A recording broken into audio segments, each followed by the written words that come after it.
Welcome back, Joel Pearl. I don't know. Welcome to Tim and Joel Call It in the Ring. It was a good week of wrestling. For some reason, the only thing I could muster was a reference to Shotzi shouting at Sasha. Ultimately boring. I don't. I'm tired, Joel. So it's funny because earlier in the day, just talking about the Shotzi thing, I was having a conversation about Overbooked, and it was brought to my attention that Shotzi did one of those chiropractor adjustment YouTube videos. You know how those have been like super popular? There's a one guy, Bo Hightower, who does like all these celebrity adjustments or like influencer adjustments, basically like beautiful people. And Wow, I didn't know that chiropractic could get more scammy, but okay. Anyway, he's done like Kenny Omega and he's done Diamond Dallas Page, Kevin Nash. He's done like a whole bunch of people. Yeah, Kenny Omega, And cupping enthusiast. yeah, Whatever. so anyway, he does. You can shit on it all you want. Either way, it gets views, it gets numbers, and he does an interview style while he's kind of adjusting them. So Shotzi goes to this woman who is not at all like interested or knowing of what she does for a living and asks minimal to zero questions. And Shotzi like explains at the top of the video that like I've been a little hurt, blah blah blah, had this problem with my pelvic bone, slips forward, da, da, da. All this just to say I sat through a 30-minute, watched it on double speed, chiropractic adjustment of Shotzi Blackheart before she made a return on Friday. You need a hobby, bro. I need people to send us super chats so that I can get through the days watching stuff like that. And I also need your Humper Chats at humperchats.com. What is Humper Chats versus Super Chats? Super Chats are that little dollar sign in your YouTube window where you can go and donate to us directly, but then YouTube/Google takes a cut. Whereas if you go to Humper Chats and you use your PayPal, it directly donates to us and supports this channel. And that way we get more of the money because we are funded and supported by the people like you who watch our nonsense all the time here on Fightful Overbooked, where you're tossing thumbs up and you're leaving comments and you're subscribing to us and you're letting Tim go off on the world and talk about getting over wrestling as a hobby. I just dropped my pen. Tim. What is this show so far? Let's talk about the week. Do we have to? Yeah, I mean, Dynamite was excellent. Dynamite was excellent. Do you want to start with Dynamite and Rampage, and then we can circle back to SmackDown and Pat McAfee, Pat McAfee and Vince McMahon. Let's get to it. Hello, chat. How are you doing? Glad to see you. We'll hope to see more of you as we converse throughout the night. So we opened Dynamite with that tag team battle royal. And did you enjoy that tag team battle royale? I think I'm over battle royals. I don't really know what I want out of them in general. Like, because they don't make for very good wrestling matches. I feel like I'm mostly just waiting to see who wins. Can I interest you in a battle royal next week? No. Well, you're getting one anyway. Which also, does it have the same people in it? Because that's what I don't understand. Why are the Young Bucks in it? It is strange. It's like a second chance battle royal. I agree. It is very strange to be doing it twice in a row. And also, you have a huge depth-filled tag team division. I don't know why they did it that way. Yeah, I don't know. My only takeaway was Jonathan Hungry. Very good stuff. But that's it. Like, again, it was whatever. It's like, okay, who's gonna win? And it's just people not really able to do like cool moves. Usually there's some outside shenanigans. But yeah, I don't know what I want from a battle royal anymore. I just feel like I've seen them all. I agree. And I got to a point where I watched the opening few minutes and I was like, I'm gonna walk around the house with my headphones on. I'll hear what's going on. If anything super duper important happens, maybe I'll come back. I'll rewind it. And I did. You get it in the recaps or like the highlights, but it's not. Yeah. And like I see JJ saying because it's gambling for the casino battle royale, all in or bust. But like, what's bust though? Did they get fired if they lose? That's what bust is. That's bust. Exactly. It's just very strange the way they're trying to explain it, and they're just not explaining it. So you're right. So the Bucks are going to be in that tag team battle royal next week because this week we had Red Dragon win, and the final last man standing, if you will, is Kyle O'Reilly, which is cool. That's neat. Again, I love that. Good way to come in. I do like that they kind of did a bit of callback with Santana and Trent from the parking lot brawl, I should say. So good. That was nice. It was again a fun little match, but at the same time, it takes a little bit of time. Like it's just Mm-hmm. got to get there. Yeah. So I was clutching at straws. JJ says. And don't worry, This follow that's up us. bust means no pay-per-view match. Okay, that's fine. I'll accept that. We went to the nuclear option. That's not really bust though. That's like a crap, I gotta tighten the budget for this month. That's I overextended in the gambling a little bit. Yeah. And so I guess okay, the obvious thing that they could do is Red Dragon helps the Bucks win and they're in for Revolution. That's the obvious thing. Yeah. But sometimes they don't do the obvious thing. Sometimes. I still think it's going to be the triple threat is going to be the Bucks. I think they'll do the obvious thing because there's a lot of stuff going on that card that not necessarily falls under the category of obvious. Yeah, So I agree. I think they're just getting there. and then what do? Do you don't? I mean, again, you don't change the championships. I'd keep the tag titles on Jurassic Express at Revolution. I'd give it to Red Dragon, but that's because I just don't like Jurassic Express. That's fair. Well, next Sunday on the show, by the way, we'll do a full rundown of the card because it will be that night. So we'll do a full Revolution preview. How's that? Okay, I guess we can. Okay, I can do that if you want to. NJF comes out to the ring and cuts probably his best promo ever, easily. My God, a lot going on there. Do you want to talk about that? And I'll add my little thing in there. Yeah, it was good. It was good. It's a different angle. You could tell he was saving this promo for just like something like this. And it works so well for this feud. Like I knew it was going to be good. And like I thought it was going to be over by now. I didn't realize it was going to last this long because they added all the Wardlow stuff in, but like this is good. I'm liking this. Yes. So MJF has used the laundry / I was bullied as a young Jewish boy on Long Island. And it was good. He's used it before in MLW. This time he stepped up to that line again, but then he went further past it and just told more of the story. And I liked it. And again, my favorite part was like him being like, "We got any Jews in Bridgeport?" And I'm like, "No, they come in the summer. Come on. They're not here now. It's too cold in Bridgeport." Either way, a really, really just enticing promo. It really enhanced the story. I'm looking forward to seeing these two fight again now. Before it was just like they had the match. The match was really good. Yeah, what are we want to see it, but how are we going to make it important again? They do the dog collar match and Punk cuts a really great promo. So now the bar is set. MJF just cut a much, more intense promo and brought some realism into it, which I appreciated. And the complexity with that is really interesting because I'm very curious how they go from that to wrestling. Like, I guess we have another Wednesday intervening, but we have Punk coming out and just being like, was that true? How much of that is true? And then just like no words, walks off crying. Like, whoa. I still think this is MJF being a total piece of shit. Like, I still think he's just pulling strings, being a puppet master, and eventually maybe gets the roll up and wins. Well, we'll see. I'll tell you this much. Today, it's Sunday as we record.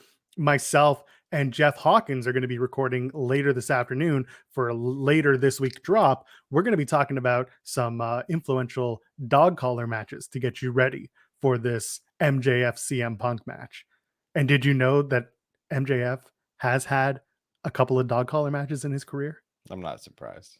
We're going to talk about like that. A guy who gets himself into dog collar matches. Yeah, exactly. You think he'd be good at talking himself out of them, but apparently he just talks himself. No, the problem is, he's squirrely. He gets dirty wins, so you gotta time up. Yeah, can't run. And CM Punk CM Punk's been in dog collar matches too, some very infamous ones, and we're going to talk about those as well. Him and Raven had a great one in Ring of Honor at Death Before Dishonor, the first Death Before Dishonor. So there are some really cool stories that might match up and some callbacks that might happen. Again, they talk about Piper in Portland. They'll talk about Piper versus Greg Valentine. So just giving you guys a little tease. That's what Hawkins and I are going to talk about, and we'll drop that later this week. Regardless, I am now looking forward. I'm reinvested in this MJF and Punk match. Yes, very much. I'm also reinvested in the AEW World Championship match because I loved the promo that Hangman cut in the ring after the Battle Royal, which we kind of glossed over because the things kind of ran together. Yeah, it was a quick but it's good. And it I really feel like we could have just moved to this without putting Lance Archer in there beforehand, but it's fine. Like it's a short build, but they're making it work for what it is. And we still like that match was awesome, the Lance Archer Hangman Page one, but like, Yeah. you know, yeah. I think they needed the Lance Archer and Adam Page match to bridge this story together, because Page needed another emphatic win, and he didn't win emphatically, but he needed another statement win for his championship reign. And that was, and him getting all bloody and with his blood perm again, it's pretty cool. Yeah, exactly. Everyone's out for a blood perm. It's horrible. It's so creepy. He looks like a murder clown. Speaking of murder clowns, we have Penta Oscuro now. Oh my god. What the hell is this? Is this a cultural thing I don't understand? Like, is it a AAA like Mexican luchador wrestling thing? I don't get. Like, why does he have 8 million identities? It's a Lucha Underground thing. It became Pentagon Black, or Pentagon Dark, I should say. Why are we referencing Lucha Underground? Well, they're not. It's just, honestly, it's a perfect marketing tool, because at the end of the day, they can release new merch, new 8 million action toys, figures, toys, exactly. So Penta Oscuro is like his dark and violent side, but at the same time, they've all been. So there's this whole other issue with like Penta's naming rights with AAA. So like AAA, they own like everything. So Penta had to change his name 1 billion times. So he can't be Pentagon Jr. He has to be something else. And he had trademarked a whole bunch of different names, all of which did not fly. So now he's just Penta Oscuro, and apparently that's good enough. Also, really love Ruckus. This theme, not a banger for me. Not your thing? Didn't enjoy it at all. I don't remember it all. It felt very thrown together.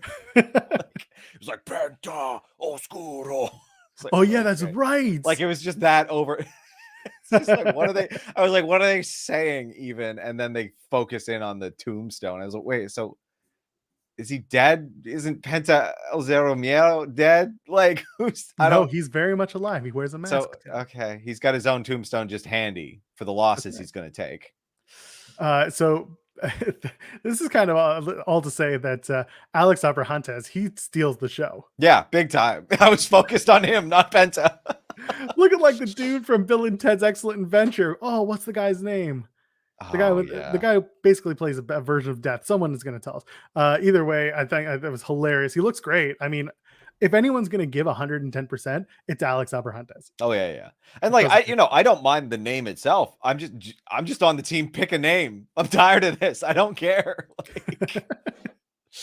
Oh God. Well, so Penta wins, and that doesn't matter, because the lights go on, the lights go off, the lights go on, the lights go off, the lights go on, the lights go off, the lights go on, the lights go off. Might as well just thrown a strobe light on. Like, I would have been a much better attack, because out comes Buddy Matthews, the former Buddy Murphy. And I know a lot of people are excited about that. That's great. William Sadler, thank you. That was the name. Not Buddy Murphy's name, the guy from Bill and Ted. Bill and Ted. The audio listeners are just like, who the hell is William Sadler? Yeah, so Bud Matthews is now officially part of the All Elite Wrestling company. I really hope they do something with him. I really hope there's plans. It did not feel great the first night in. I mean, I don't know. He's chiseled from granite. Buddy just feels like a weird name for a guy that cut. Like, you're not wrong. I think it's his real name, right? Like, dude, I don't think it is actually. No, like, I don't know. Yeah, either way, he doesn't look like a Buddy. His real first name is Matthew, by the way. Matthew. Yeah, he looks Matt, like Matt Adams. He looks like a Matt. I'll give him that. Like, I'm glad that the House of Black is now a house. Like, I'm a brick shit house looking at those physiques. Exactly. Like, there's at least a handful of people in it. Very, very big fan of that. Maybe add a woman now. Need more gang wars. Back to gang wars. Back to gang wars. I mean, Julia Hart is lurking around, but it looks like they may have just completely dropped that. I don't know. Sometimes they'll pick stuff up again. I thought we were done with Hook and QT, but then we're back to that again on Friday. So we'll get to that, but that one always felt to me like the play for going into Revolution. definitely. It always felt to me like It dipped off. I felt like maybe I'm just not paying close enough attention. No, and that's the AEW way too, because again, we've talked about this on our show. Like they have such a deep roster that they can afford to take They can weeks pause out, a week, yeah, and kind of convert to other stories. Again, that's very much the soap opera way, which to me is better. It doesn't overplay your hand or oh, I force agree. Like creative to get exhausted real quick. yeah, and like the Attitude Era WWE did the same thing because they had such a deep roster. It makes sense. Yes, that's a good point. Yeah, I don't know what to expect, but I would just love to see. I think you're right. I'd love to see a woman join House of Black. If it's Julia Hart, that's great. It would get her a few more reps and maybe take her more seriously as a competitor instead of just the girl who shows up on Dark and loses inevitably. Yeah. But also, I think whatever was going on with Brian Pillman Jr. in his outside life, I think that kind of took away from whatever plans they had for Julia and the rest of what's it called? What were they called? Varsity Blondes. Varsity Blondes. Thank you. I don't want your life. That's Varsity Blues. I don't want your wife. That's not another teen movie. Eddie Kingston, and the look on your face is great. Eddie Kingston and Chris Jericho have a face-to-face, a tete-a-tete, mano a mano, whatever you want to call it. I love Eddie Kingston coming out, by the way, and like seeing the security and being like, what the hell is this? And then standing next to them and like putting his hands down by his sides like he's one of them. Hilarious. Taking this not seriously at all. He was very good. Just an easy promo, back and forth. Just sell me on a match. I loved it. I love this segment. Like Jericho looking like an absolute douchebag with his jacket and no shirt. Like it was great. And like they both cut a good promo. I think they could have edited it a little bit. It ran a touch long, but overall, like I'm already hyped for this match now, which just like AEW has been good at that because they're just giving two wrestlers who you want to see wrestle, and they're managing to really sell the match on like a promo sometimes. Really digging it. And they've done more groundwork for this. It's just I haven't given a crap about that groundwork. Like that stuff wasn't so interesting to me. Like Chris Jericho just being like, "Who's Eddie Kingston?" while Santana Ortiz we're just trying to find a way to get him away from Jericho.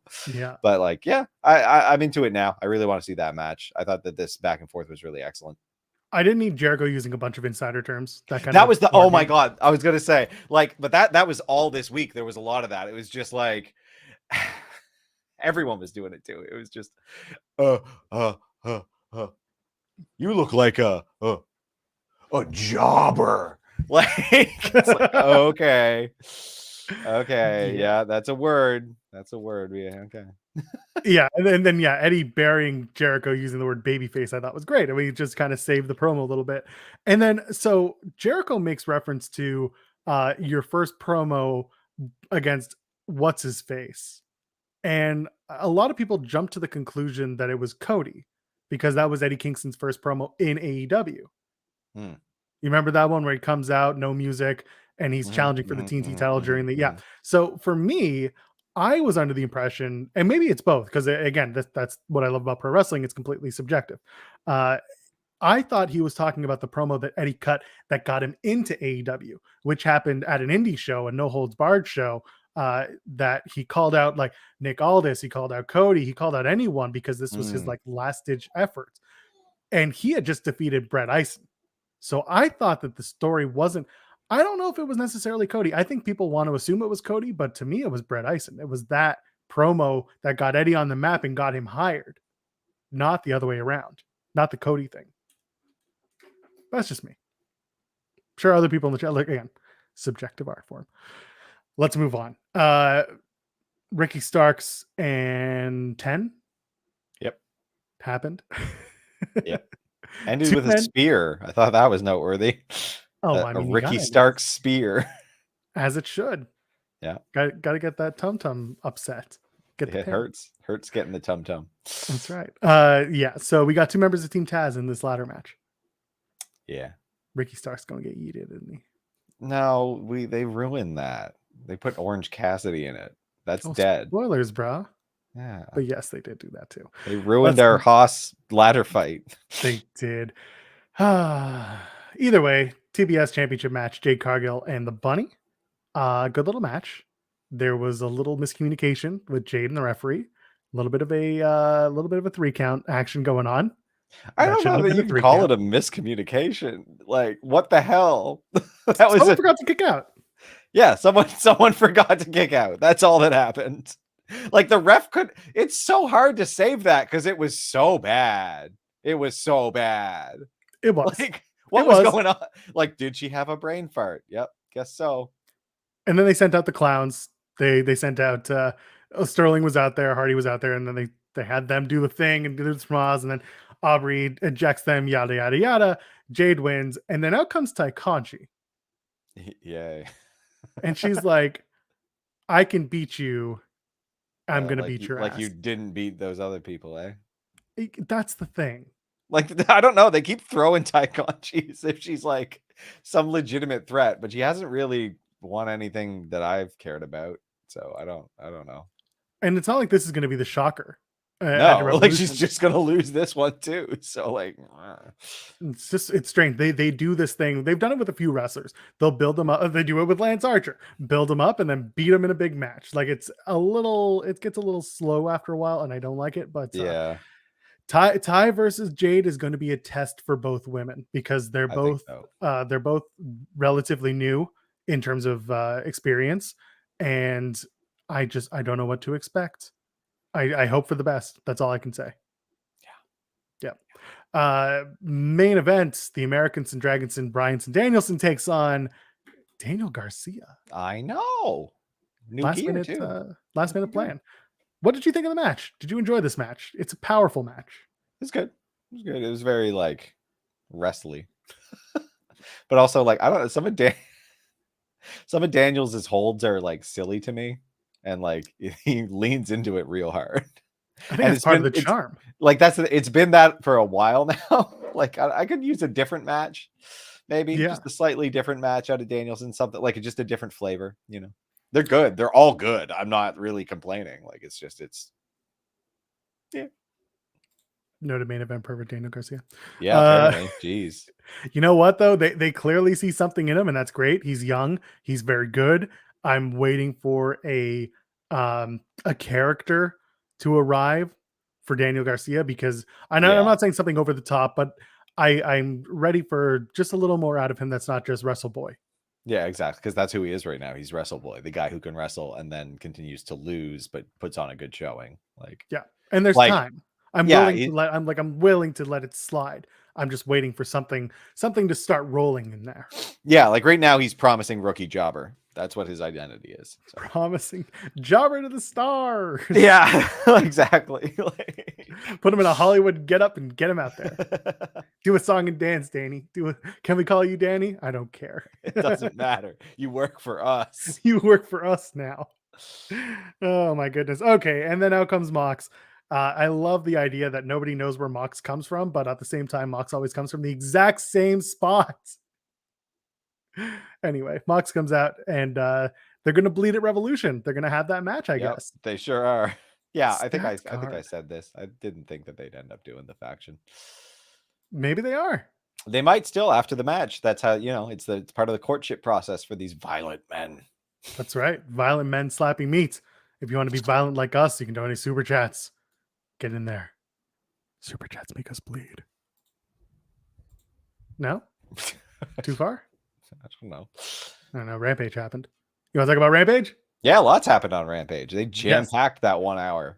Just crammed it full of stuff. No entrances. That's the only thing they didn't cram in there is entrances. They just took out the entrances. They're like, nope, you get the matches already in progress. And we're like, what? I mean, it's kind of good because, like, I also watch SmackDown and I manually take away the entrances and it cuts it down to about an hour. Yes, however, if you're trying to watch a show live, you want some sort of spacer. And yes, WWE does an awful job of spacing out their timing when it comes to entrance, commercial, package, backstage interview, commercial entrance, and that's a different problem. But having entrances, I argue, is a great way to not just space out the show, but give a little bit of breathing room. Yeah. And we need I like entrances, but yeah, geez. I mean, was this pre-recorded? This wasn't live, was it? It was not live. They're live next week in Orlando, the same night that Cody debuts in Miami on SmackDown. Yeah, which is, I think you can do that when you do like a double feature type live show when you're recording one. You can breeze through Rampage on those weeks. Not every week, obviously, but I think they did it. It's fine. I'll give them a pass. And for anyone saying the Mox could come out from a different place, he's literally he's got two options: from the actual entrance point or from the top corner of the entryway, or the other side. Sorry, the top corner of the opposite side, because there's a specific entrance there where the camera hits him. It's basically all about camera placement. He can only have those two entrance spots. He's not going to go the long way around, and he's not going to come around from the back. He's got the one spot. It's just the two spots. That's how it works. Can he come from the roof? Probably. He could rappel down, but I'm sure Sting would probably take issue with it. He would probably be like, what? I could have done this the entire time. And TK said no. There we go. That's how we get to Mox versus Sting, the match everyone wants. Again, you can come from underneath the ring, sure. Why not? Yeah, there you go. Have him like just take a box cutter and just, I guess it's fine. But then Kane shows up. And he's like, "Oh, this is my thing." And everyone's like, "Get the hell out of here, Kane." Yeah, go out. Good. Get away, Glenn Jacobs. Yeah. Go away. He can come from wherever he wants. Anyway, let's talk about Rampage, because apparently we have to talk about Rampage. No entrances. We open with the TNT title match with Sammy Guevara. We won't do the thing. Versus Andrade El Idolo with Matt Hardy, Isaiah Cassidy, and Jose, because the entire AHFO needs to be there now. Apparently, yeah. Spanish Fly. It's cool. Good stuff. Good with the Spanish Flies. A lot of Spanish Flies. There was a lot there of... that's a lot for one match. For one match, it is a lot. More than one is more than enough. There was one spot where Andrade was going to the corner and doing that whole like push up out of the corner thing, and then Sammy just kicked him in the stomach as he went up. I like that little shit like that. I love. Very good. Yeah. Again, good match. Didn't really expect anything other than a victory for Sammy. If Andrade had won the TNT titles, that would have been cool. But I think we're trying to rebuild title. There's one title. Just because Sammy's carrying around two like an asshole doesn't mean there's two. There's two, because there's TNT 1 and TNT 2. So stupid. They look basically the same too. It's the worst. They are the same. One's a replica, I assume. Oh, I hate it so much. Put one down, Sammy, you douche. Someone was describing what? Sammy Guevara is such like a dork. Yes. He's just like a hot, talented dork, but he has no character. Like, he's not interesting as a person to me. He's just a dweeb who can do cool wrestling moves, and that's got to get sorted, I feel like. What? You got a problem with cool wrestling dorks? No, yeah, he's got his stupid sign thing. Like, that's it. He does. It's great. Either way, I don't know what to expect next from Sammy. Other than, I mean, he's going to get Men of the Year, boys. He's going to get Scorpio Sky. That's going to be fun. I'm going to enjoy that match. I need something else out of it. Yeah, I don't know. Give the title of Scorpio Sky. Which one? One of the two, and then Scorpio Sky can just. You know what he should do? The brass ring should be that secondary title, that second title, not secondary. It should be the TNT title number 2 that Sammy gives it to the referee and says, "Here, this is the brass ring," and they can cash it in. Make me feel complete for my TNT title. Yeah, I don't know. I feel like Scorpio Sky should just walk up to Tony Khan and be like, "I've been carrying this thing around for 2 years. What the hell do I do with it? What is it good for?" Sonic rings. That's what it's good for. Either way, we'll see what happens. You mentioned QT Marshall coming out and challenging Hook. First of all, I loved that all of the Nightmare Factory, or just the factory students, come out to attack Hook, except for that one guy. Starts to square up and he's like, "Nah." Wow, he saw the writing on the wall. Yeah. And Hook just walks off. They'll do the match at Revolution. We've been talking about this for weeks. Looks good. Love it. Hook looks like a badass again. Yeah, and he'll beat up his teachers. That's the best part about this feud. It's beating up his teachers. There's goodness here. But what do you do with Hook after he beats up his teachers? Beat up his dad. Oh, that's great. He should beat up his dad. That should be it. Yeah. Lock in the red rum. If we're putting him as like kind of a problem child person, yeah, just have him kick his dad's ass. Be like, Team Taz sucks. None of them have done anything. Where is Brian now? You know what? Well, they picked up the year option on Brian Cage. I know. I don't. Why? Why? Like, how great was that? I like Brian Cage in the ring, but like, you're not doing anything with him. Brian wanted to control his narrative, and TK was like, "Nope, nope." Not with me around, you're not. Oh my goodness. Either way, so Hook walks off. We who knows what Hook will do after the pay-per-view, but if they keep treating him the way that they are, then it's good. Just make him a badass. Mm-hmm. Don't know what title he could win. No, there aren't any. He's not He'll allowed to have beat a title. Adam Cole wins the title at Revolution. Hook wins the title 3 nights later on Dynamite. No, He's Hook just a wins the title boy. on Rampage. Ew. What? What's wrong with that? No. Anyway, Wardlow takes on Nick Comoroto, and yeah, Powerbomb Symphony. But I love the promo from Sean Spears afterwards. Yes, Do you? that was good. I thought you were going to take the over hand there. smack. The hand smack was nice. Good hand smack, and he's like, "Dude, no more power bombs." It's not over. No. Told you months ago. It's not going to work. It's not over. You had so much potential. Max They and I said are proud of over, you. and then he had to explain over. That was another example. You're right. That is another example. Inside baseball. They hugged. Wardlow is perplexed and upset. Wardlow looked like an angry Muppet. It was weird. Loved it. I thought that's Seth Rollins. Yeah, both. Ooh, It can be angry both. Muppets. Anyway, either way, Wardlow is eventually going to turn. I guess he's going to win this Face of the Revolution ladder match, and then him and MJF are going to have a They're gonna thing do that, about. yeah. Yeah, they got to. I think it's the easiest, well-laid thing they have. I think they should. So Yep. because, Fine like, by me. I don't know, looking at the rest of the Face of the Revolution ladder match, and I mean, I guess there's one spot still open. Yes, and it will probably be an open spot, a Joker surprise spot, because that's what Tony does. Yeah, he loves an And announcement. ain't nobody who could take that spot. So we'll see. Serena Deeb versus Kayla spot. Yeah, there you go. He ain't going to use that anymore, though. Serena Deeb, Yeah. 5-minute rookie challenge. Oh, by the way, no, we're not even going to. You know what? I know I was going to breeze past it. Let's just say there is a Joker spot. A lot of people talking about Cesaro, No. Claudio Castagnoli. Now, Which is that his real name before I stunt on it? Claudio is his name, at least his original wrestling name. I think it might be his real name, but I can't. Let's look it up. It seems like all of his gimmicks pre WWE were terrible. It is his real name, by the way. Okay, Claudio that's Castagnoli. fine, and that's fine. But his gimmicks look awful, and like, It's not a gimmick guy. I'm scared that I don't know. I've said this a million times. I think Cesaro the wrestler is great. Is So excellent good in the ring. Very he good is in the so ring. good. I have never maybe it's true though. That's what they called him. They did call him that. I'm not going to bring it up on the screen, but they did in fact call him that. Yes, they did. Go to the chat. You can all find out there. No, I guess I can figure out why. I don't know about that, but anyway, he's neutral. Anyway, so some of his promos in the early days were good, and he's been with the company since 2010, like 12 years for Cesaro in WWE. That's a long time, and he kept the job, and he never cared about being world champion. People were just like, oh, he should be world champion, but no, he was a really good wrestler, really well liked, and had really good matches. And Look, that was probably good enough. Yeah, and I think that UFO spot at WrestleMania was something he was saving for a long time, and it was beautiful. It was awesome. It was a really good moment. High watermark for him. As a character, though, it's never done much for me personally. Again, wrestling is subjective. Some people are going to love what he did and think that it was the best, but for me, it just didn't do much.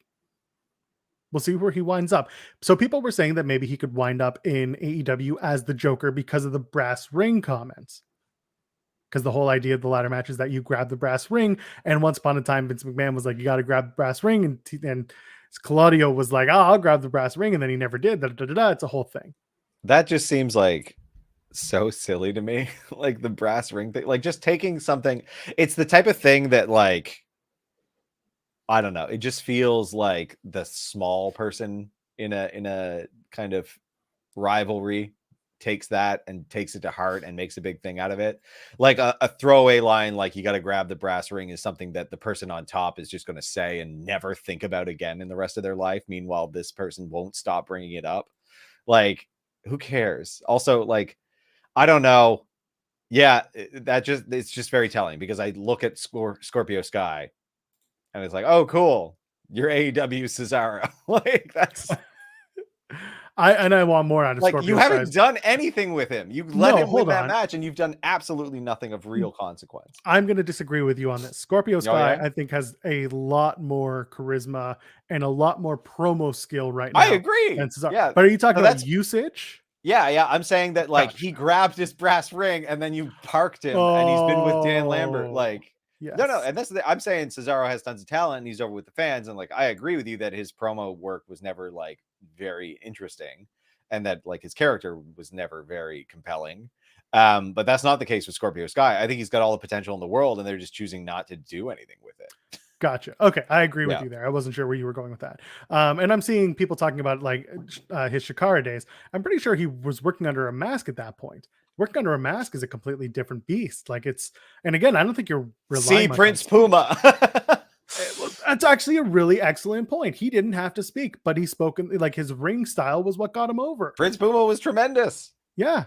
And Not again, not so much Ricochet. Trevor can only do so much. What I'm saying is put Ricochet under a mask. Anyway, Please do.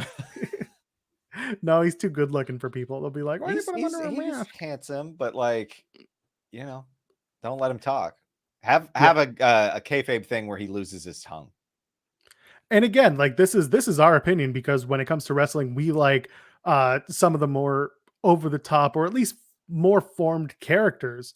If they can wrestle, sure. I mean, that's honestly the basis of the job, is to be able to wrestle, because at the end of the day, that's how you settle the feud. But if you can't talk your way into the match, or at least talk your way into the investment of the match, that at least doesn't bring me to the table. I think the difference is TV for me, right? Like if I'm seeing Cesaro in the indies and I'm just rocking up to a show, the story doesn't matter, because I'm not, they're not telling much of a story. It's just in ring.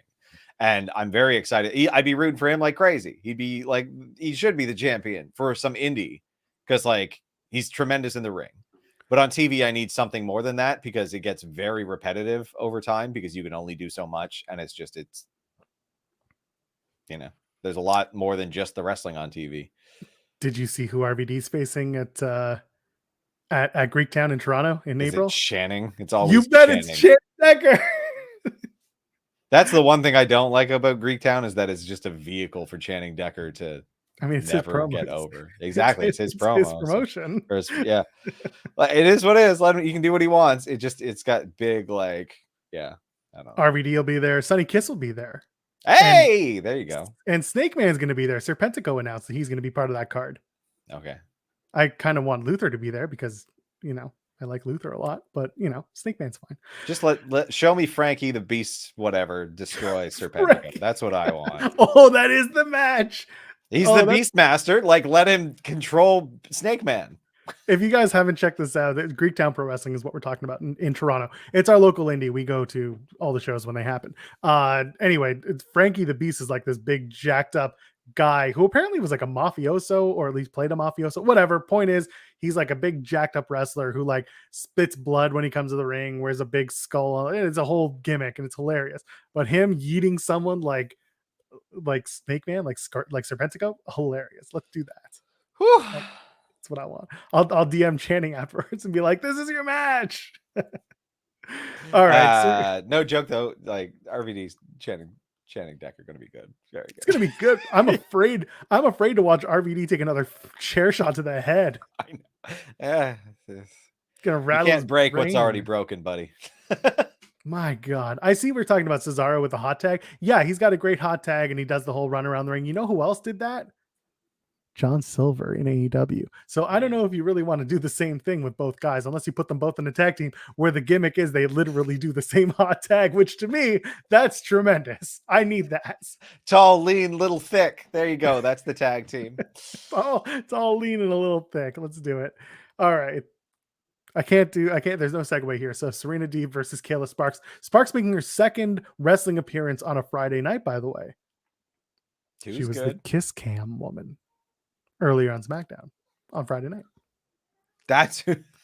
I was like, who's that plant? Who is that friendless woman front row at a SmackDown?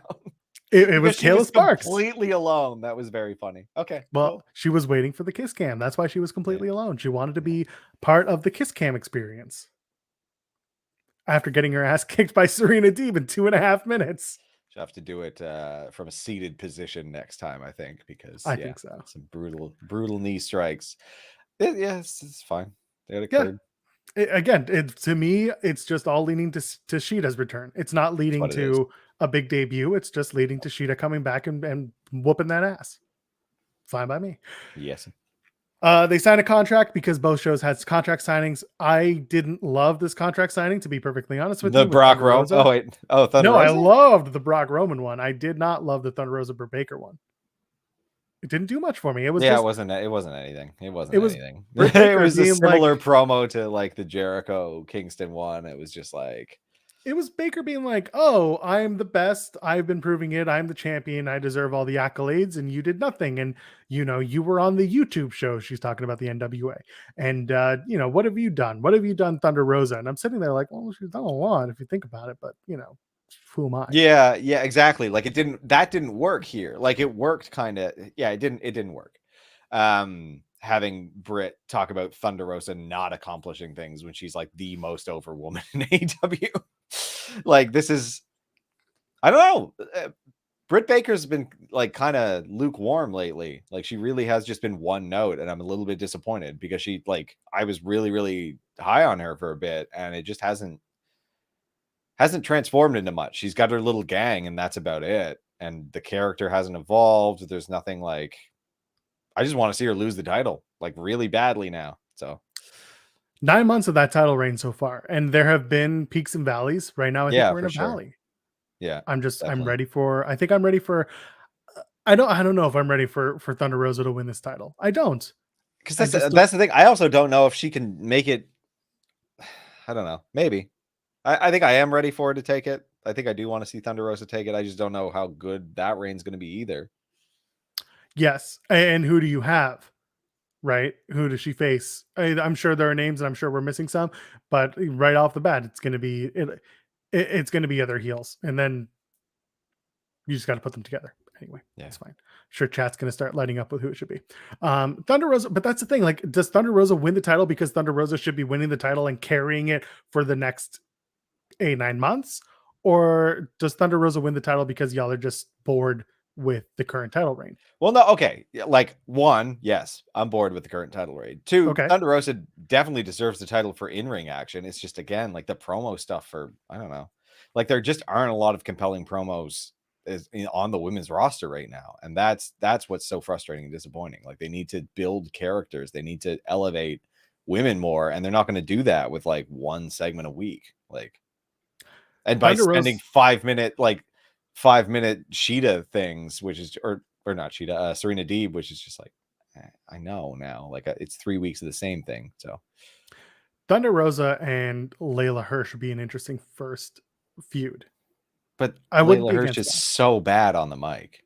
Well, that's fine. I just want the match. Yeah. And but I don't know. I'm not here for that. I need to build it, or I don't like, I've seen a million matches a week at this point. Like, yes.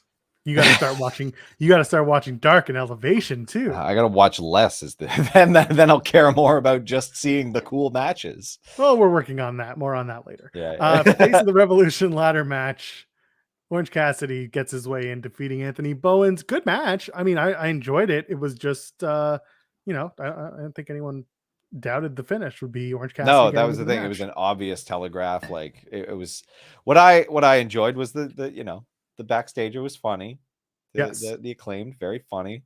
The scissoring thing is weird. It is very strange. Find that very odd, and it's like, but you guys, you're a bunch of dorks, so you do your thing.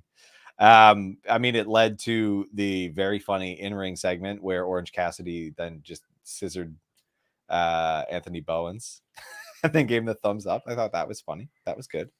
Yep. Rap was They had to edit it. Oh. Because originally he had made a Russia reference. But this was before everything kind of happened later Wednesday nights. Yeah. So they did the smart thing and they edited it, and so they took that out. Either way, like you said, it was a good promo beforehand. I think Orange Cassidy, when he does the whole like, what am I doing? Am I wrestling? Oh, is this a ladder match? Yeah, like I thought that was cute. It's very good stuff. But other than that, it's just kind of existed and the match was good. I think that Anthony Bowens is an excellent wrestler. He really is. I want to see more of him in singles competition to really kind of get that over. And I mean singles competition, like on the main shows. And I say main shows as in like the main televised programs. So yeah, we'll see what happens down the road. But for now, again, Orange Cassidy wins a bunch of matches, gets put into a big match, and loses the big match. And that's going to be what happens here with the Face of the Revolution ladder match. Hopefully it's not him getting completely like basted at the end of the match for whoever wins, So if Wardlow, hopefully it's not Wardlow being the shit out of Orange Cassidy. I don't think they do that, right? Because they're doing the face turn for Wardlow. I would expect it to be Ricky Starks. I think so too. Yeah. Or if you want to have like a big Haas moment, you do him doing it on Powerhouse Hobbs. Yeah, totally. Yeah, I think that's the play. So we'll see where that goes. Either way, that was Rampage. A good show, just a lot. There was a lot. It was a lot for 45 minutes, really. Like, yeah. Let's talk about SmackDown. Now, I know the opening package didn't. I think a lot of people were upset with the big opening package about Reigns and Lesnar. Yeah, I skipped but it. To me, I thought it was perfect. It was long. I skipped it. I didn't care. I watched all that stuff. It wasn't for you. It wasn't for exactly. me. Yeah. And it wasn't for us who are in the chat who watch literally every show. Yeah. Or, it's for those who watch WrestleMania every year and are looking for a quick catch up. It's for the people who post on Reddit every single year. Hey, I haven't watched in a year. What's going on? Catch me up in storyline. It's for those people, and they did a great job. The packages are always on point. Oh yeah. Whoever's producing those is like, they should be producing the whole show. Yeah, like I just skipped it because I don't need it, but yeah, I have no issue with it. It just means I have less to watch, which is I appreciate. Exactly. Pat McAfee introduces us all, and we're off to the running because Michael Cole brings out rowdy Ronda Rousey, and this promo was not great. This is one of 2 segments for her. Yes, she comes out and she's tapping hands, looking like she was told to do it. Good for her. Just going for it. Why not? And she wonders why that acting career never took off. Yeah, it was just sorry. Oh my goodness. Like that's I think I saw something about her complaining about people. But that's the Ronda Rousey way. And she's like, if I could just be true to myself. And I was like, well, Ronda, that's not what acting is. Like, problem is being true to yourself always turns out bad. Yeah, because you're kind of crap. So. And she was basically told like, hey, it's time to like be a wrestler. It's time to put on the facade. I don't care how you feel about these people. You're being tasked to play. Basically, put on your Sonya Blade face and be a good guy. Like here's the thing. Brock Lesnar said more or less the exact same thing in recent interviews, and you're not getting the same vibes. Like exactly, and it just happens. She's like, hey, broke my hand, got pregnant, had to take time off, blah, blah, blah. It's been 3 years, And I was like, and I came back because I wanted to win the Rumble. And I'm like, good for you, Ronda. Good for you. Because I wanted to win the Royal Rumble. Yeah. Anyway, they go over her accomplishments. And now comes Charlotte Flair. Thank God. I never thought I'd say those words. Yeah, right. And then they talk about the one-hand tie behind their back at Elimination Chamber. Sonya Deville comes out from the back and gets the shit kicked out of her by Ms. Rousey. The baby also doesn't care. Yeah, the baby is upset about this because what happened? Why is Sonya Deville in this now? What the hell is going on? Sonya doesn't like Ronda Rousey because Sonya has a problem with part-time wrestlers. Yeah, and now they're trying to treat Ronda Rousey as if she's Stone Cold, but she's not, and no one likes her. Stone Cold. Yeah, it again, not a great hot opening segment. I didn't love it. They got a lot of work to do to make this Rousey Charlotte match an A-level night 1 main event. It's not gonna be. Period. It won't. You don't think so? No, I don't think Ronda Rousey is good at wrestling. Well, then what else is it going to be? What do you put in the main event slot? Do you make No. It will be the main event. There's nothing else to put in it because they don't care, because they see the star power and that's about it. And she doesn't even have star power. Like, she was big in the UFC. All of that goodwill is eroded because, her exit from UFC was not triumphant. It was sad. Like, and I was a big Ronda Rousey fan, but she just proved she didn't have like the metal. And like, even if she kept losing, fine, but at least you like stuck with it. She just believed her own crap so hard that like that exit, it was just so lackluster. So now we've got that's the that's the Ronda Rousey way. Yeah, and that like we're talking about this being like how she's so dominant, and she's not like the baddest woman on the planet. She's not. She lost like quite noticeably lost. Like Yeah.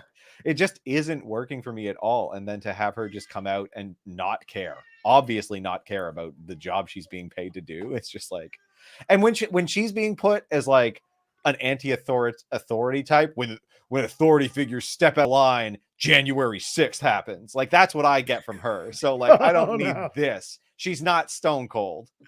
No, she's not Stone Cold. I'm looking forward to seeing how they make this match a little bit more fiery than it already isn't. They need to add something. They need to add gasoline, and it can't be something like talking about babies and relationships. Yeah, that's the thing. It's like Charlotte. Oh, you can get started on baby number 2. I don't care. Stop this. Who cares? Yeah, people we're not watching.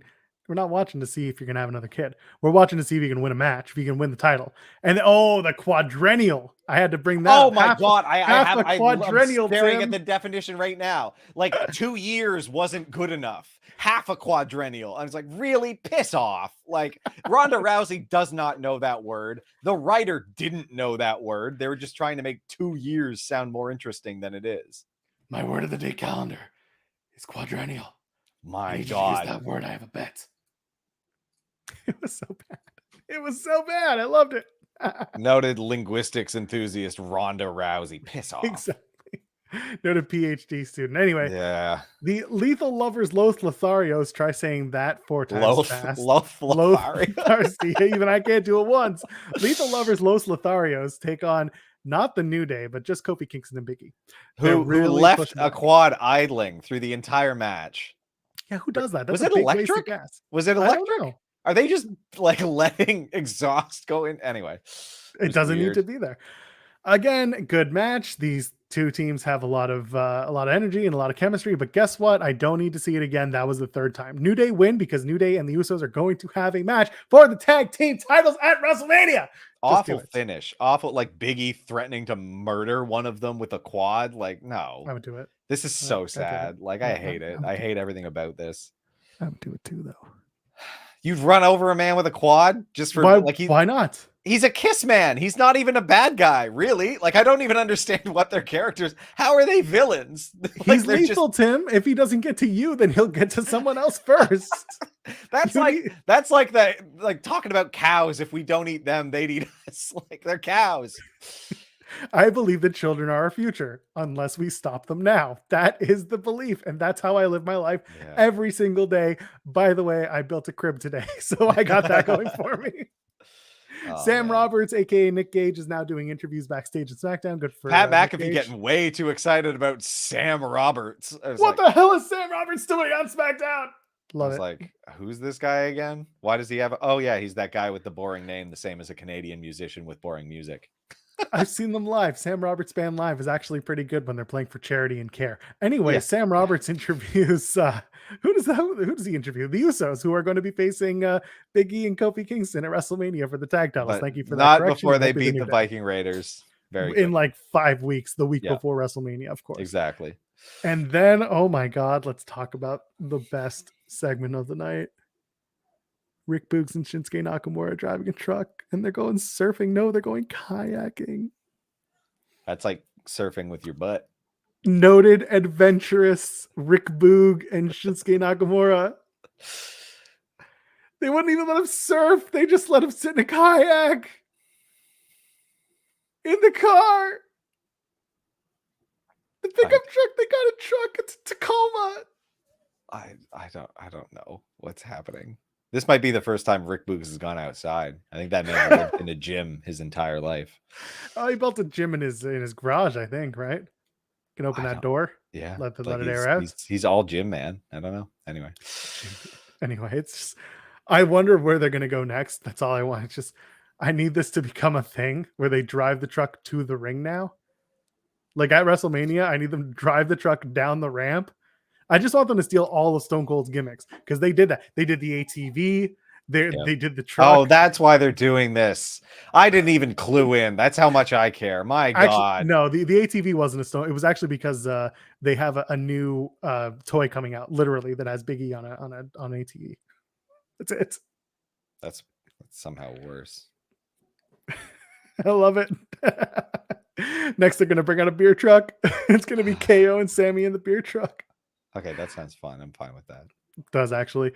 Speaking of which, no, we'll get into Sammy in a minute. Xia Li makes her debut finally and defeats Natalya. Yay, that happened. Yep. What I really wanted to get to was Sami Zayn in the ring having an Intercontinental Championship celebration where he's like, the balloons don't match. I guess it's okay. Sure. They didn't. It was weird. It's true. It should have been. I enjoyed the segment. It was very good because Sammy is so friggin' funny. And then Johnny Knoxville comes out. Yeah. And Johnny Knoxville's so like, gimme. Would you give him that title shot? No. He doesn't go here. He doesn't go here. That's right. But he's got the t-shirts. Yeah. I mean, that's not hard. Anyone can buy a t-shirt. Yeah. I mean, for money. Either way, how it ends is Johnny Knoxville gets kicked square in the jaw. Oh, he got it so bad. He kicked him right in the jaw with his heel. The first one was fine. He got him right to the side of the face. Yep. Just grazed him as you do. And the second time, Knoxville did not plan accordingly, and he just got fudged in the face. Kicked the hell in the jaw. It was real impressive, I gotta say. I wish I had a screenshot of that. I got the Madcap Moss one. Thumbnail. Should have. That's true. That would have been way better than the one that I picked. But yeah, that was that's one hell of a way to make your first night on the show. Well, your first night back. And then Ricochet is like, "Hey, can I get me some of that title match? I'm a guy. I do a thing. Let me lose, Sammy." And Sammy's like, "No." Yeah, you can lose. Sure, why not? Adam Pearce is like, "Yeah, you can lose." Okay. Yeah, I don't see why not. Either way, I do like that the exchange included, "Hey, I went to your premiere, and you know now I'm coming to your, like, I came to your celebration, you come to mine." I like that they made it. Yeah, that's good. Which was nice. That's really good. Yeah, I'm fine with that. It's clear where it's going. Also, it's nice to see that Jackass isn't only appearing on WWE programming. They also had one of the guys from Jackass on GCW last night. Hilarious. Okay. Yeah. Yeah.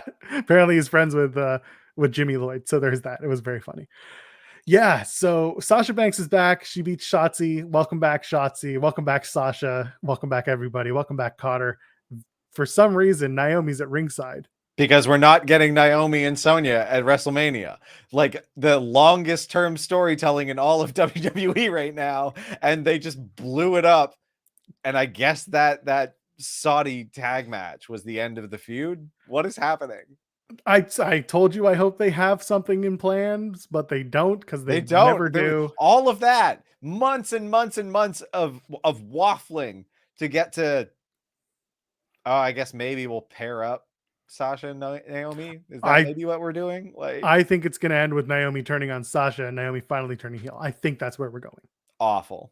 I would rather that. I want to. No, I would rather they get to that. Why aren't we doing Sonya and Naomi at WrestleMania? Yeah, it's still silly as hell. And Naomi comes to the ring and she's like, "Oh, we're gonna win those tag titles." And I'm like, "Oh, they're gonna have tag titles on SmackDown again, are they?" I was about to say, like, also, oh yeah, remember the women's tag champs can come to SmackDown. They can float, but God forbid they actually float when they're in the middle of not having any tag team matches. Mm-hmm. Anyway, or tag teams for that matter. And then they go to the back, and poor Megan Morant has to say the lines of, like, "I don't know what Naomi meant by that," and everyone just dogpiled on Megan Morant for having to say that line. Like, I'm sure she's just like, "Yeah, sure, I'll say it," and then afterwards was like, "Oh shit, I shouldn't have said that." Yeah, it's dumb. It just made you seem real dumb. Real dumb. Anyway, out come Happy Corbin and Madcap Moss, and Madcap Moss is just like, "I don't want to ever land on my neck again like that. That looked very painful, Tim." It looked very painful, Tim. Breakdancing superstar Madcap Moss is back. Don't forget breakdancing superstar Madcap Moss. He is back. And I'm just going to use that every single time now. I got to find our actual thing. Is that it? Yeah, that's it. There we go. Yeah, my God. And so now the story is Madcap is afraid of Drew, and Drew is like, I'm gonna kill him with an Alabama slam. That's the story. Yep. Fine by me. Enjoy a couple more weeks of that, and then WrestleMania, and then Intercontinental Champion Madcap Moss. Yeah, we're in. I loved it. I thought it was cute. The match itself was fine. Long time for this, because this segment led into the match, which led into the match switcheroo, and then that match got some time. So it was a lot of SmackDown to just be like, yeah, we're getting to Happy Corbin versus Drew for WrestleMania. Exactly. Breakdancing superstar, as I said on the internet, and future Intercontinental Champion Madcap Moss. Breakdance superstar. Anyway. And then they do another Rousey segment that I don't really care. And Rousey's just like, I'm going to kill Sonya. Cool. All right. Go for it. Yeah, that was the authority figure one. And then we get to the main event. Let's talk about this, because it all kind of plays together with what we're going to talk about afterwards with Vince and Pat McAfee. The baby loved the contract signing, I can tell. Yeah, about as much as I did. What did you not like about it? I loved it. It's just a stupid contract signing. Nothing new happened. Roman Reigns has cut the same promo he's been cutting for months. It was like, oh, I run the show. And it's like, no, you don't. You obviously don't. Like, there's two brands going on. Adam Pearce is in the back doing stuff. Like, what are you talking about? Shut up. They don't work for you. You don't pay them. No, but he's so ego-driven, and rightfully so, because he has the title. They've been talking about him on commentary for years. People come to see the champion. He's been champion for so long, for 550 whatever days. He's delusional. He's deranged to the point where he has the security bought and paid for by himself, which I love. And the way that he tells that story, by like slowly creeping out of the ring just to talk shit and then have the security attack, I think it was perfect. And it gets Brock over more. We know Brock's a strong guy, but it just gets the Brock is strong narrative over more. He can overcome these 8 men who were hired by Roman Reigns, and now he's shook because he got the shit kicked out of him. Yeah, I don't know. I mean, if Roman Reigns knew anything about wrestling, he'd know that the security guys aren't really worth paying for. Like, he should be more. He should be more relied. He should rely more on the Usos. Like, he'd have a better shot just statistically from past interactions with security and wrestlers. So, like, I don't know. The whole thing just felt very samey to me. Like, there was nothing new here. And then they inserted another thing about the garden, and it's just like, I don't care. Well, you don't have to care, because the garden is not where you're going. They just need to sell tickets for that show, because I know it's a garden show. It costs money. They couldn't even talk about who he's wrestling. Like, it's just like, don't insert it on this program, because it doesn't matter. So we find out during SmackDown. And by the way, did they actually sign the contracts? I don't think so. I need to go back and watch it. Yeah, I remember Adam Pearce. No, they might have. I remember Adam Pearce. I'm going to go back and check down. But so the match was made official. It's now going to be quote unquote winner take all. They had a whole long name for the stupid match. Winner take all, most stupendous, WWE biggest championship, blah blah blah blah blah. Now I don't mind it. That's fine. I don't think they're actually going to split the titles though. No. I don't. You mean unify? Yeah, no. I don't think they're going to unify them. I don't. No. I think they'll call it back. Like I said, I think it'll end with Raw getting the Raw deal, and then them just putting a title back, or they're going to go without a Raw championship and have Roman cross over for a few months. And if Cody's coming back, Cody wins Money in the Bank. Oh my God. And if Cody is the one who beats Roman Reigns for that title, wow. That's one hell of a way to do it. That sounds awful.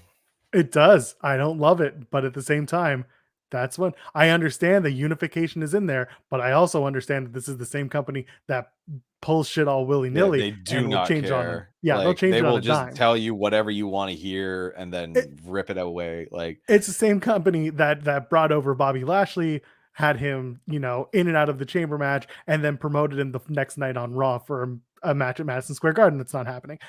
They're probably not going to do it. Yeah, and like, I don't know. Yeah, it's funny because they're going to diminish the title that looks halfway decent, in service of elevating one that is blue. The Blue Universal title. The Blue Universal title. They both look like crap. Like, I hate all these titles. But then they also have separate women's, like, all those other separate championships still exist. So, like, I just don't see them unifying it and have the champion flow back and forth, because all these other titles still exist, which they seemingly have no desire to get rid of. So I don't think they're going to unify it. I've seen a lot of people go back and forth, and like a lot of people be like, do you remember the last time they got rid of the brand split? It was bad. And I was like, it was bad. Yeah, which is fine. It doesn't mean that, don't do this. No, that's a dumb argument. You can't say that the like having no brand split is inherently bad. It's because it was written bad. But like, it's still going to be written bad, Tim. It's bad now. It's bad regardless of what you do. So it doesn't matter what you do. Like, I'm not saying that it's bad. I think it will suck either way, because WWE sucks right now. I just think it'll suck more if you have the brand split end with the way that things are being written. You're going to have people who are on the lower card being absolutely shuffled out in space of having more. What you'll have Big E and Kofi on every show. You'll have Roman on every show. You'll have, a Shinsuke and Boogs truckathon commercial. Like, it doesn't work. We already don't have a roster. We've got Xia Li coming out doing jack shit. But I'm saying they'll have even less of a roster if they combine them, because someone's going to make a reason for them to cut more people. Yeah. Because they'll be like, well, we run the same roster with 2 shows. It doesn't make sense, and it never works properly. I don't know. I just don't like the structure of it at all. There's too many titles that aren't differentiated in any way. The roster is too thin for 2 rosters. And they don't know how to write at all. I would rather see what I'm seeing now with Raw and SmackDown than see Raw and SmackDown have the same matches. I'd rather see that. Basically, this is the shit sandwich that it is. I'd rather see the same rematches once a week than see the same rematches twice a week and not have any movement in the roster. And it'll work for the first 3 weeks. They'll be like, hey, it's different. It's so much better. Los Lotharios are taking on not Viking Raiders, someone on Raw. They're taking on, I don't know who's a Raw tag team, Otis and Gable. They're taking on American, and it looks great, and everyone's excited. And then 3 weeks later, it's just going to go back to being the same matches over and over again, but done twice in 1 week. Fair. Here's my opinion. Throw the titles that with the WWE logo in the garbage. Pull out some of the old ones, and then let's just rebuild. All right, fine. So going back to the Cody stuff, I talked about Money in the Bank. Now, Vince is going to be on the Pat McAfee show this week. And then news came out. I don't know if you saw this.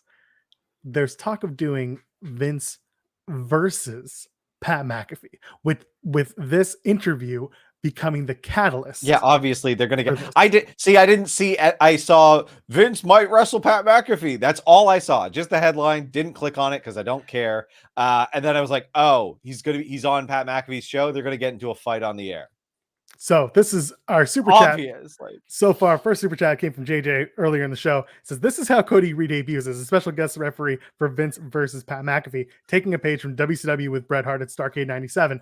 I don't think they want to do that. I don't think they want to go too far down the WCW route. I don't mind the idea of Cody being involved in this, but I don't think Cody, a special guest referee, is the way to go. No, absolutely. I think the idea is Cody is a wrestler, so bring him in as a wrestler.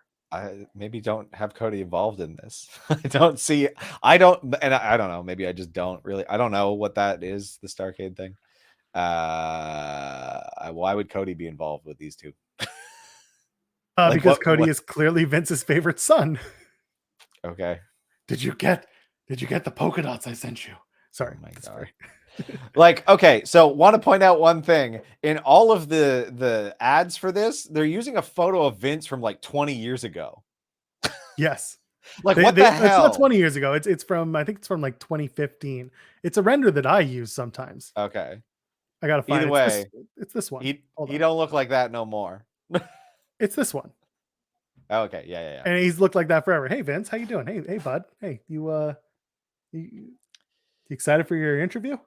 How you doing? Anyway, so that's the Vince that they're using most of the time. Yeah, he doesn't look like that. Not gonna be a good match if there's a match at all.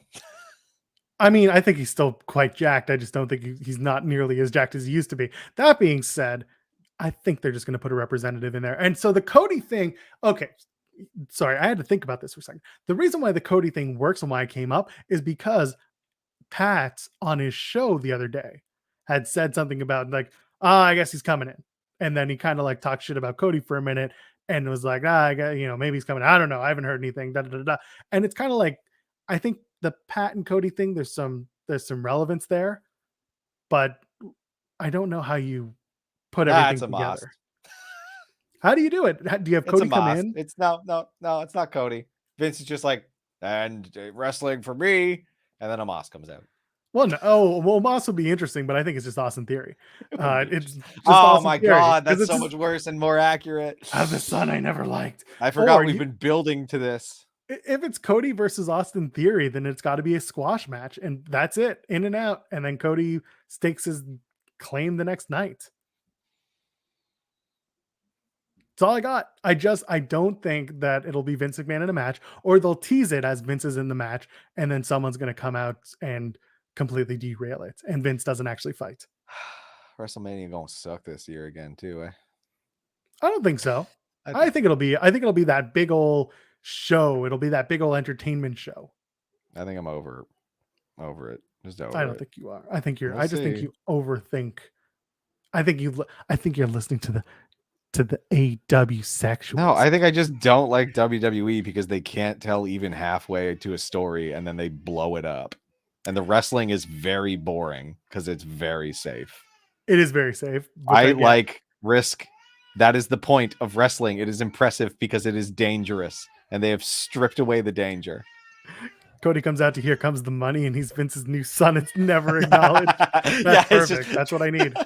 Cody McMahon. Yeah, they'll just call him Cody McMahon, the Codester. I don't know what else you can do. I'm excited to watch that interview on Thursday. I think it'll be fun. And I'm excited to watch the 30-second clip that will be spread around promoting the actual important bit of the interview.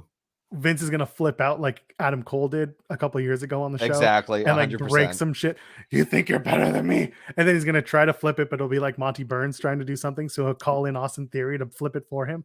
Why write new thing when old thing work? Thanks, Kevin. I love it. Finally, I want to bring this up because I think it's absolutely hilarious.